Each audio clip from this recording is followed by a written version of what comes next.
नमस्कार भारतवासियों।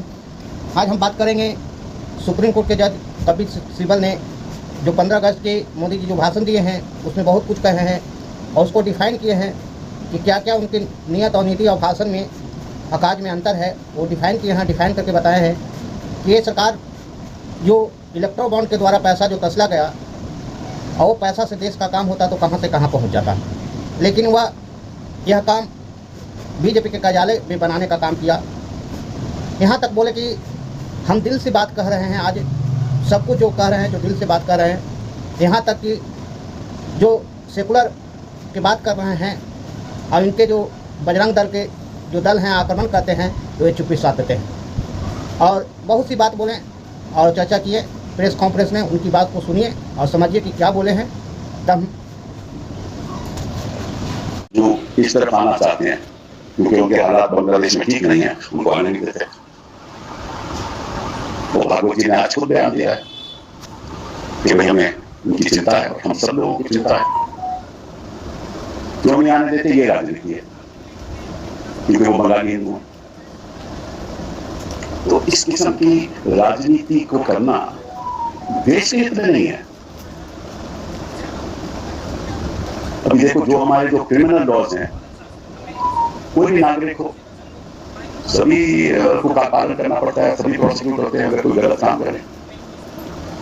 लेकिन ये भी बात सही है और सब जानते हैं कि जब इनके जो सहयोगी दल है, जो मतलब के सहयोगी लोग हैं, जो बजरंग दल के लोग हैं, जब वो आक्रमण करते हैं कुछ लोगों पे तो सब लोग चुप रहते हैं। प्रधानमंत्री जी भी चुप रहते हैं। और जब एक ऑपोजिशन के मेंबर ऑफ पार्लियामेंट भाषण करते हैं पार्लियामेंट में, लोकसभा में, और उठ के इनका मेंबर ऐसी बात करता है जो मैं आज आपके सामने बोल भी नहीं सकता, प्रधानमंत्री जी चुप रहते हैं। फिर बात कर रहे हैं सेकुलरिज्म। अरे पहले सेकुलरिज्म का मतलब तो समझो, जरूर बात करो, हम भी चाहते हैं कि ये देश सेकुलर हो, लेकिन सबसे पहले आप लोगों को सेकुलर बनना पड़ेगा, तभी देश सेकुलर होगा ना। और उसके साथ जुड़ता है अल्फाज सिविल, यूनिफॉर्म सिविल कोड। और सिविल का भी मतलब समझना पड़ेगा। सिविल का मतलब है कि आप ऐसा अपना बीजेपी का चेहरा ऐसा होना चाहिए जो किसी नागरिक को उसके जो पहनता है, जो भोजन खाता है, कहां से खाता है, नॉन वेजिटेरियन है, वेजिटेरियन है, उस पर तो विवाद नहीं होना चाहिए ना, तभी तो सिविल होगी बात। और आप ही के प्रदेश में, उत्तर प्रदेश में आपने बोला कि जो कवड़िया चल रहा है वहां दुकानों पे नाम लिखना चाहिए कि उसका मालिक कौन है। ये विवादित बातें आप करोगे और फिर आप लाल किले पे भाषण दोगे तो एक नागरिक सोचता होगा कि भाई ये भाषण तो अच्छा है, होना तो चाहिए, लेकिन जमीन पे हो क्या रहा है उसका उलट। अभी देखो, सुप्रीम कोर्ट ने फैसला किया कि ट्रिपल तलाक गलत है, फैसला किया ना। अभी सुप्रीम कोर्ट ने हाल ही में फैसला किया कि जो मुस्लिम औरतें हैं जो अलग हो जाती हैं अपने हस्बैंड से, उनको मेंटेनेंस मिलना चाहिए। ये भी बात को ने फैसला कर दिया, किया है ना। तो आप चाहते क्या हो? आप ये तो पहले बताइए कि क्या बदलाव चाहते हो। क्योंकि अगर एक महिला और एक पुरुष, एक लड़का और लड़की अगर शादी कर ले और दो अलग धर्म के हों तो वो तो विवाद खड़ा हो जाता है। क्यों विवाद खड़ा होता है? अरे दो लोगों को प्रेम है तो आपको इसमें दिक्कत क्या है? और फिर आप बात करते हो सेकुलरिज्म की। पहले ये तो बताइए कि आप करना क्या। मैं देखो, आप बताओ, मैं तो वकील हूं, हम तो रोज अदालत में देखते हैं, एक तरफ तो है ट्रिपल तलाक, तलाक तलाक तलाक, दूसरी तरफ एक हिंदू महिला को घर से बाहर निकाला जाता है। उसको ये नहीं कहना पड़ता कि तलाक, हस्बैंड को ये नहीं कहना पड़ता कि तलाक तलाक तलाक, उसको घर से उसके लिए घर के दरवाजे बंद हो जाते हैं। उसके लिए आप क्या करें?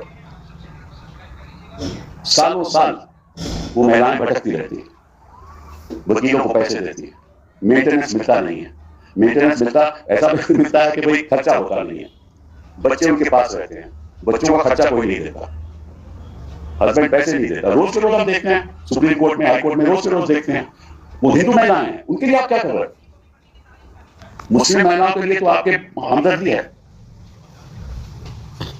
हिंदू महिलाओं के लिए आप क्या कर रहे हो, क्या कानून ला रहे हो? अभी कोई किस तरह से विवाह करना चाहता है उनका हक है, आप पत्नी में फेरे करो या कुछ और तरीके से करो, आप चर्च में करो, कहीं और करो, करार करो, कुछ भी करो, उसमें आपको क्या आपत्ति है? आपको आपत्ति किस चीज पे है, ये जरा बताइए हमें। और हिंदुस्तान का संविधान कहते हैं कि this is a secular country,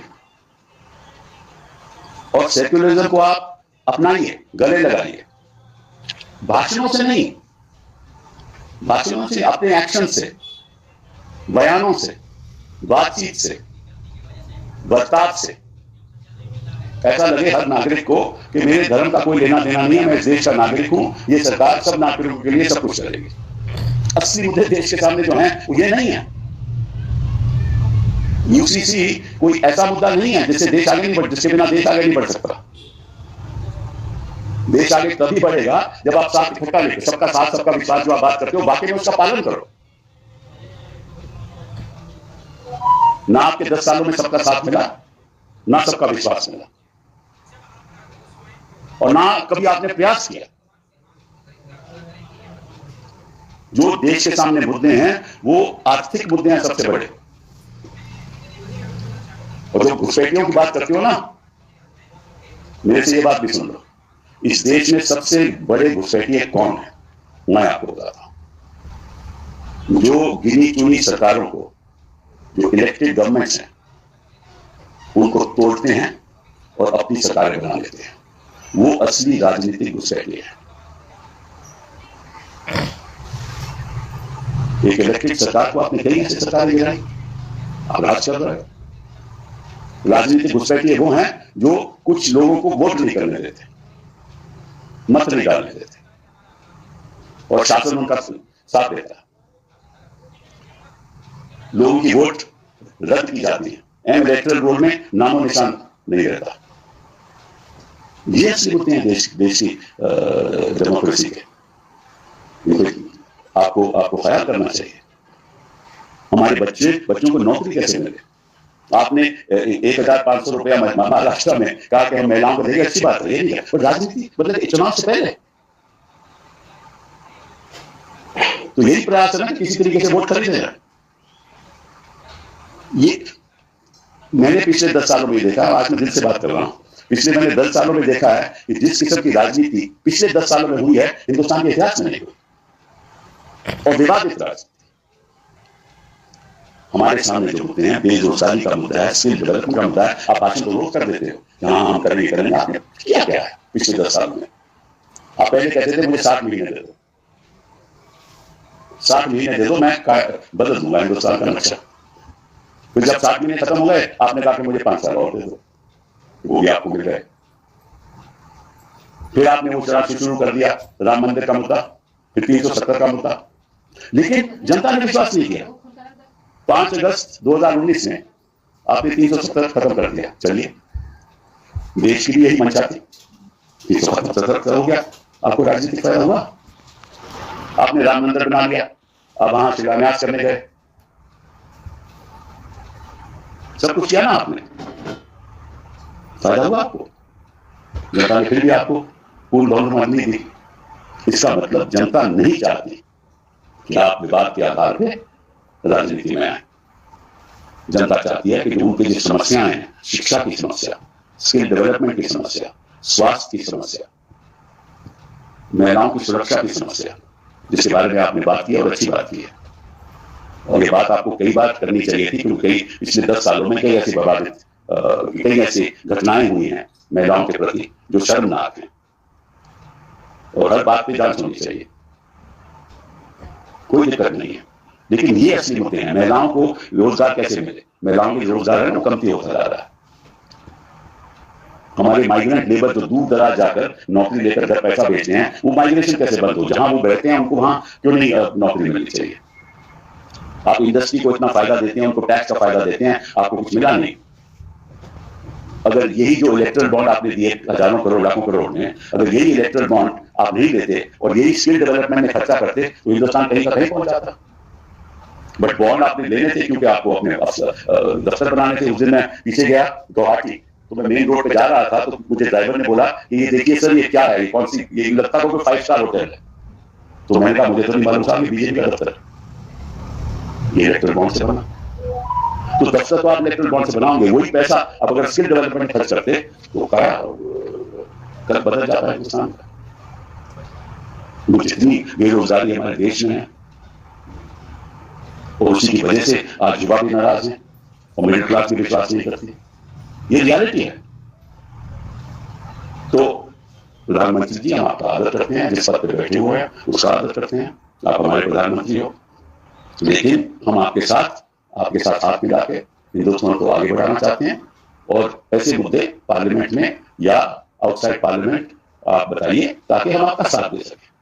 विवाद से कुछ नहीं मिलने वाला, राजनीति जो है वो भी रह जाएगी। बहुत बहुत धन्यवाद। सुनिए कपिल सिब्बल जी बोले कि आज जो भी बात बोल रहे हैं, जिनकी बात बोल रहे हैं, नारी शक्तिकरण की बात बोले या सुरक्षा की बात बोले, मुस्लिम को, महिलाओं को 3 तलाक की बात करते हैं, लेकिन हिंदुओं में जब औरतों को बाहर निकाल दिया, घर से ढकेल दिया जाता है तो उनको प्रवासी नहीं चलता है, बाल बच्चों को लेकर भी रहते हैं। बहुत सी सारी बातें की हैं कपिल सिब्बल जी, और ऐसे सुप्रीम कोर्ट के सीनियर वकील भी हैं और इनको से अच्छे जज भी सलाह लेते हैं क्या करना चाहिए। ऐसे वीडियो को प्राप्त करने के लिए थैंक्स, धन्यवाद।